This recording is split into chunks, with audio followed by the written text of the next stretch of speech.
Boa noite a todos. Então, hoje vai ser a nossa última aula, videoaula, né? Então, finalizamos aqui o assunto da segunda prova, que vai ser exclusivamente o assunto, né, sobre suínos. Então, a gente vai falar um pouquinho a partir de agora do desmame. Então, acho que todo mundo já ouviu falar que o desmame é a separação dos filhotes, separação da mãe e dos filhotes, né? Que no caso a gente está estudando os suínos e tem a separação dos leitões da porca. É uma fase difícil para os leitões, então quem já teve uma experiência aqui com criação de suínos sabe que esse é o momento de maior estresse, né, para o animal. Então são fatores estressantes nesse desmame: a perda da mãe, a troca da alimentação. Então anteriormente o alimento exclusivo era o leite, né, materno. A partir desse momento ele tem que começar a consumir outro tipo de alimento, então isso gera um estresse bem grande para o animal. Supressão da imunidade passiva, então a troca de ambiente, a troca de alimentação vai gerar uma queda na imunidade do animal, então o animal ele fica mais, digamos assim, exposto, né, aos micro-organismos do ambiente. A troca do ambiente também é um fator bem, digamos assim, preocupante, porque anteriormente ele convivia com a mãe e seus irmãos, a partir desse momento ele vai ter que conviver com outros animais estranhos em um ambiente diferente, então começam as tensões sociais, então começam aí, digamos assim, quando a gente fala em tensão social, começa a, digamos, determinar a hierarquia, então quem vai ser os dominantes, enfim.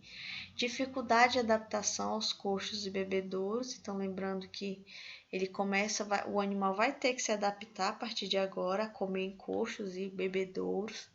Instalações com deficiências no controle ambiental, então isso aqui é um fator muito preocupante na suinocultura. Eu já falei aqui para vocês nas aulas anteriores que os suínos eles têm dificuldade de dissipar, o calor. Então, essas instalações com deficiência nesse controle ambiental é bem preocupante. O desmame precoce é o desmame que acontece bem mais cedo do que o desmame tradicional. Então, o desmame precoce ele pode ocorrer entre 21 a 35 dias de idade do animal. Então, às vezes até antes do primeiro mês já é feito esse desmame precoce. Porém, o desmame, né, apesar de apresentar aqueles fatores estressantes que eu falei anteriormente, ele tem suas vantagens, como o melhor aproveitamento das instalações, visto que as porcas elas vão sair daquele ambiente de maternidade mais cedo, podendo se utilizar esse ambiente posteriormente, né, logo depois para outras porcas. Então, aumento de número de leitões porca por ano, diminuição no número de dias não produtivos da fêmea. Então, se eu vou fazer esse desmame mais precoce, tirar esse filhote da mãe, esse sistema reprodutor da fêmea, ele vai regredir muito mais cedo, né? E vai entrar no cio muito mais rápido, justamente devido ao desmame precoce. Menor consumo de ração de lactação pela fêmea, claro, né? Ela não vai estar mais lactando, então fornecendo leite para os filhotes, então ela vai ter que mudar essa alimentação. Boa utilização do leite da porca também é uma vantagem. Aqui esse slide repete, né? Aqui embaixo nessa nota é apenas um estudo feito por Viel em 1997, que mostra que quando é feito desmame precoce aos 28 dias, né, de 28 para 21, perdão, aumenta o potencial de produtividade das porcas. É o que eu acabei de falar. Se aquele leitão ele é tirado mais cedo da porca, o sistema reprodutor da porca ele regride mais cedo, né, mais rápido, perdão, e posteriormente ela vai entrar no cio novamente mais cedo. Partos e cuidados nos leitões e porcas. Então, logo após o desmame, deve-se observar no manejo dos leitões. Separar esses leitões por peso em grupos de macho e grupos de fêmea. Então, a partir de agora, começam a formar os lotes. Então, lote de macho, lote de fêmeas. E esses lotes também são separados por peso. Evitar a formação de lotes com leitões de mais de 3 leitegadas diferentes. Então, como eu falei para vocês, né? Suínos eles têm muito essa sensibilidade de odor de uma ninhada para outra, né? De uma leitegada para outra. Então, no máximo, né? Deve ser só misturar 3 leitegadas, tá? Evitar misturar mais de 3 devido a essa grande variedade de cheiros e vai gerar uma disputa territorial maior. Observar os leitões com atenção no momento do arraçoamento, então observar no momento que for fornecer a ração, se todos os animais estão se alimentando, né? Que a gente sabe que às vezes tem, por mais que forme um lote bem padronizado de tamanho, de peso, sempre vai ter uns que vão competir mais com os outros na hora da alimentação. Manter comportamento calmo ao entrar na sala da creche, então lembrando que esses ambientes eles devem ser bem tranquilos, o próprio manejo, a própria contenção desses animais deve ser de forma bem tranquila, tá? Evitar barulhos excessivos, evitar práticas de manejo agressivos, justamente para evitar todas as questões aí de manejo estressante para o animal.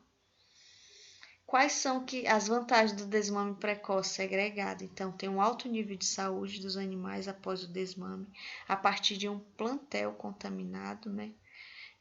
Aumento da utilização das salas de maternidade, permitindo o aumento do plantel, já falei para vocês, né? Essas fêmeas vão sair mais cedo da maternidade, possibilitando a utilização desse local. Queda na mortalidade pós o desmame, menor consumo de ração de lactação pelas fêmeas, otimização dos índices de desempenho dos leitões, menor consumo de antibióticos, melhora na qualidade da carcaça. Porém, esse desmame precoce ele tem suas desvantagens, como aumento da mão de obra e necessidade de cuidados intensivos, né? Lembrando que esses animais eles vão sair dos cuidados da mãe, né? Então, o cuidado a partir daquele momento que eles saem em contato com a mãe é exclusivo aí do manipulador. Então, vai ter que ter uma mão de obra bem maior. Queda no desempenho reprodutivo, então também tem essa questão da desvantagem, custos elevados na creche, altos custos de transporte, cerca, escritórios, instalações, dificuldade no transporte dos leitões. Leitões com peso abaixo ao desmame podem ter dificuldade de ingerir ração, lembrando que, dependendo do tamanho desses animais, né, e do tamanho também do alimento, né, da granulometria da ração, pode ter uma dificuldade aí de ingerir essa ração. Leitões pequenos apresentam dificuldade em tomar água no bebedouro tipo chupeta. Então, tudo isso deve ser observado, essa altura desse bebedouro, né? Lembrando que existe uma altura, uma média, né, de altura, porém, levar em consideração que também na leitegada tem os animaizinhos menores. Deseja-se que o suíno ganhe o máximo de peso em menor espaço de tempo, consumindo o mínimo de ração. Isso é a fase agora de crescimento e terminação. Então, qual é o objetivo? Fazer com que esse animal ganhe maior peso, consumindo a quantidade mínima de ração e num tempo, digamos, mais rápido. Manejo. Então, é necessário ter um programa de limpeza, de desinfecção, que a gente já falou tudo sobre isso nas primeiras aulas, formação de lotes uniformes, lotes com animais de leitegados baias diferentes, atitudes de antagonismo entre alguns animais, isso são as brigas, né? Cria-se uma nova ordem social de domínio ligada à idade, peso e sexo, não aceitação do odor estranho proveniente de grupos de animais em diferentes idades. Existe uma prática de manejo muito utilizada, utilizar produtos, né, com odores na hora de fazer a mistura ou a formação desse novo lote. Se utiliza-se produtos com odores justamente para mascarar, né, essa competição tão grande que tem entre esses animais, principalmente quando são lotes de machos. Fase de crescimento e terminação ainda, né? Procedimentos para evitar as brigas quando a mistura de animais. Então, existem, né, alguns procedimentos que evitam essas brigas na hora da mistura. Evitar introduzir uma baia animais de outra baia.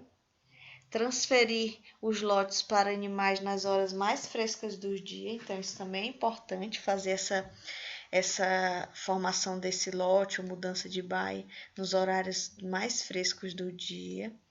Baia previamente, limpa e desinfectada.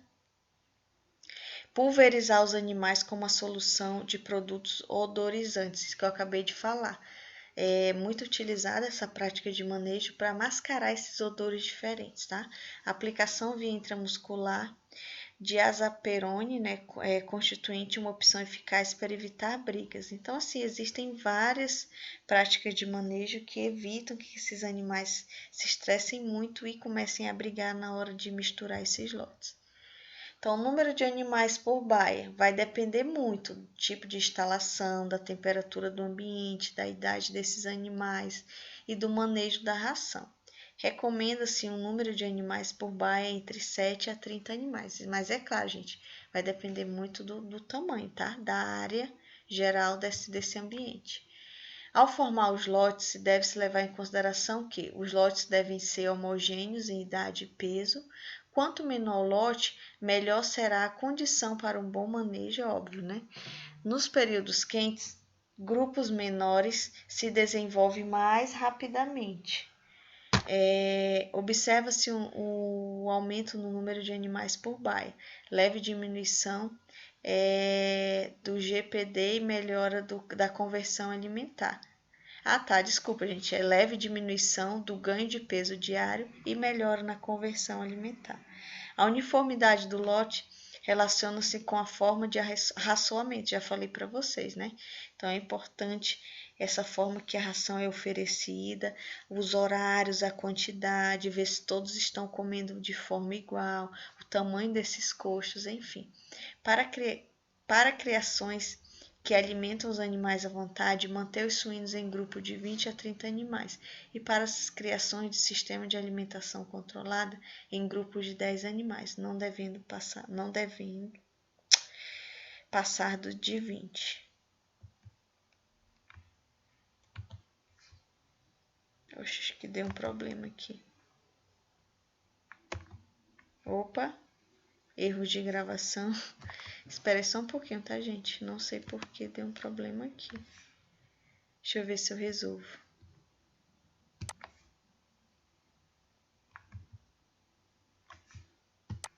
Calma aí que eu não vou gravar novamente, não. Esperem um pouquinho. Tá, é isso aqui mesmo. Pronto, resolvido. Então, gente, vocês vão ter uma disciplina específica sobre isso, que é construções rurais, tá? Mas é importante falar para vocês que é importantíssimo planejar essas instalações e que existe uma dica bem prática, eu acho que eu já falei para vocês na avicultura, né? Que esses galpões, eles devem ser construídos no sentido leste-oeste, justamente porque, neste sentido, o sol passa pela cumieira, pelo telhado das instalações. Ele não vai incidir, o sol, no caso, diretamente nas laterais, tá? Então, isso favorece um ambiente muito mais climatizado, digamos assim, confortável em relação ao clima para os animais, tá?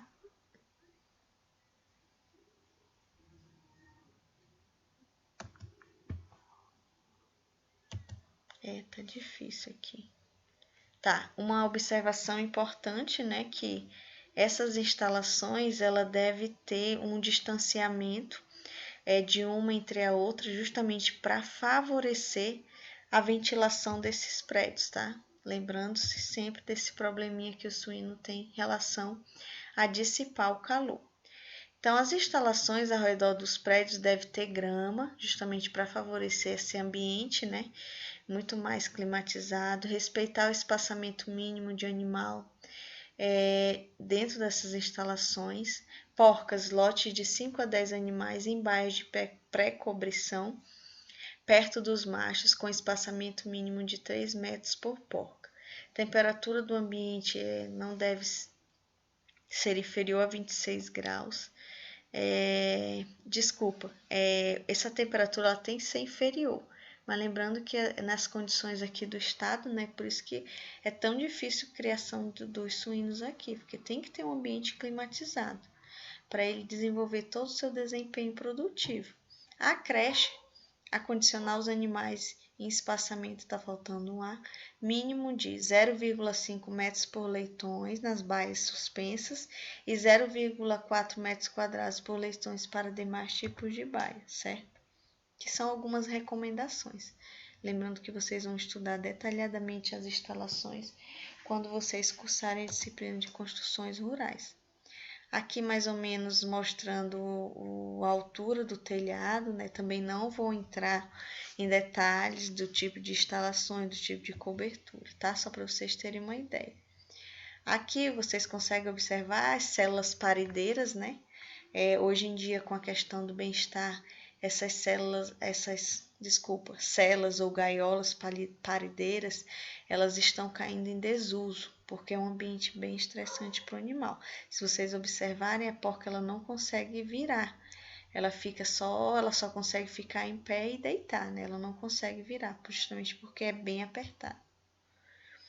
Mais instalações, aqui a gente observa, ó, cada lote desse tem mais ou menos 6, 8, 10 animais, né? Separado por mais ou menos todo mundo do mesmo peso. Aqui outros tipos de instalações mais automatizadas. Aqui os suínos, os leitõezinhos, ó. Esse espaço aqui só eles têm acesso onde fica o escamoteador, que é aquele local que fornece calor para os animais.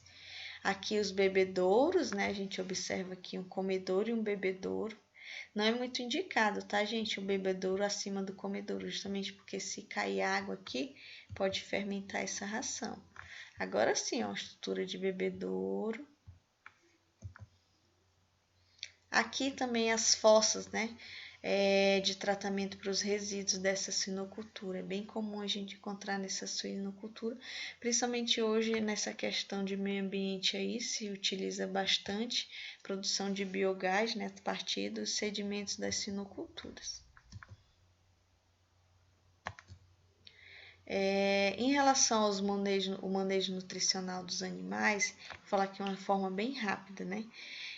Assim, gente, para todos os animais existem as tabelas de composição nutricional, tanto dos alimentos quanto das exigências nutricionais. A Embrapa Suínos e Aves, elas têm muitas tabelas lá para diversas categorias desses animais. Então, a gente consegue baixar aí programas bem fáceis na internet, usando o próprio Excel, para calcular, né? A gente registra todos os ingredientes nessa tabela, mais ou menos a composição deles, e também registra a exigência nutricional desses animais, dependendo da fase. E esses programas já te calculam quanto tu vai ter que ter de proteína, de energia, de minerais, de vitaminas, para formular uma ração de acordo com aquele animal, com aquela categoria que ele está. O objetivo principal é o aumento da produtividade através do melhor desempenho e utilização mais eficiente de rações de alimentos tradicionais e alternativos, tá? Então, para a alimentação dos monogástricos, lembrando que os suínos são não ruminantes, é fundamental conhecer o valor nutricional dos alimentos, acabei de falar, especialmente quanto à composição e perfil de aminoácidos, tá? Gente, eu não vou adentrar assim nessa parte de manejo nutricional, vou deixar para a gente ver nos próximos semestres. A gente tem umas aulas aí de cálculo de ração, que é muito mais fácil a gente fazer presencial, certo? Então, essa parte aqui do manejo nutricional e cálculo de ração, a gente vai ver quando a gente for semestre que vem fazer uns cálculozinhos de ração, certo? No mais, agradeço a todos, né? Então, foi muito bom esse semestre estar com vocês. Espero que tudo isso passe e possamos, né, voltar ao normal o mais rápido possível, certo? Boas férias aí, não sei quando a gente vai se ver novamente, certo? Um grande abraço.